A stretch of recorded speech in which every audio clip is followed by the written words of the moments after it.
От гражданска листа Модерна България организираха акция партиен Голиат в Ботевград. Голиатът бе направен от балони с цветовете на партии и символизираше изхранването им с партийни субсидии.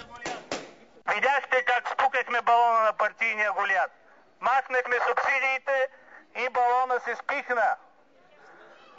Тези пари ще отиват за майките, за пенсионерите, за създаване за условия за нови работни места.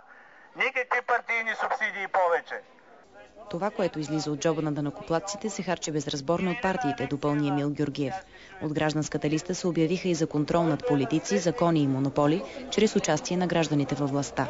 И ако искате гражданското участие да е реалност във властта, изберете номер 9 в бюлетината на 12 май за гражданска листа Модерна България. От Модерна България предлагат седалището на областния управител на София да бъде в Ботевград, като областната управа да открие бюра в по-големите общини в областта. Купуването и продаването на гласове е престъпление.